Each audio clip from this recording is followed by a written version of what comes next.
Poetry Challenge Take 2, Dusting Off the Cobwebs. Gonna perform my signature piece. The folks at Poetic Magic know this, probably heard it a million times. But for my family and friends who haven't heard me perform it live, this is the closest I can get to it. Another pill to swallow. I feel so hollow inside because it's like no one understands my plight. The words I write, they don't bring life to the emotions that are bottled up inside. If I speak, I'm heard, but when I try to speak, my words escape me and my voice can't bring forth the fruits of my thoughts. Am I lost? Why is life so complicated, so full of contradictions and confusion? When I left the house the other day, my man said to me, beat them off with a bat. And I was like, yeah, right. I can't see why he thinks I'm a walking beauty because I'm so concerned about the state of my inner beauty. I have a hard time demanding respect because I lack the desire to be overly aggressive. But that's my problem. The words that are in my heart, they're full of power. They need a voice to give them their due. But when I try to speak, my words escape me and my voice can't bring forth the fruits of my thoughts. Am I lost? A long time ago, I worked with an old man that had 75 years under his belt. He swallowed 14 pills daily, this is true. But those 14 pills ain't nothing like the pills I have to swallow, see, because society tells me to open up my mouth and open up wide. But I say, open up your minds. You and I, we're part of the generation that is asked to accept the possible reality of the discovery of the missing link between man and ape. You and I, we're part of the generation that is asked to associate the word breast with sex and not with baby.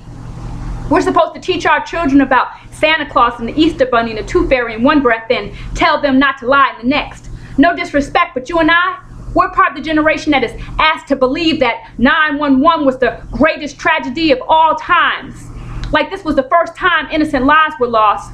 But what about the mass genocide that has systematically destroyed a population of people? What about the murder of millions of brown-eyed brothers and sisters whose bones are at the bottom of some ocean somewhere?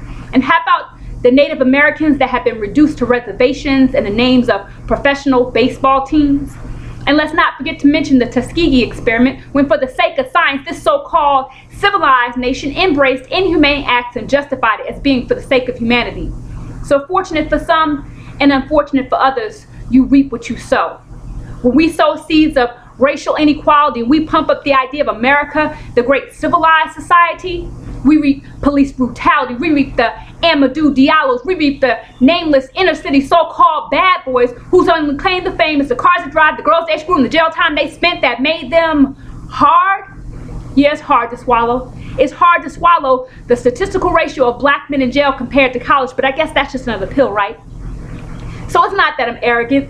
It's not even that I'm shy. It's that I see this world through a different set of eyes. And sometimes I feel like it's me and my view, and then there's everyone else. But I know that it's people out there who feel me. It's people who understand that when you're a woman, your worth, your value as a person isn't determined by how sexy you are. And it's not just about talking about being strong, because strength lies in actions. Speaking lip service to quench my appetite for recognition doesn't make me strong. No, my strength comes from supporting my man. My strength comes from raising my boys to be real men. My strength is expressing my unwillingness to bow down to the conditions of work the American society places on me, because I don't have to be first.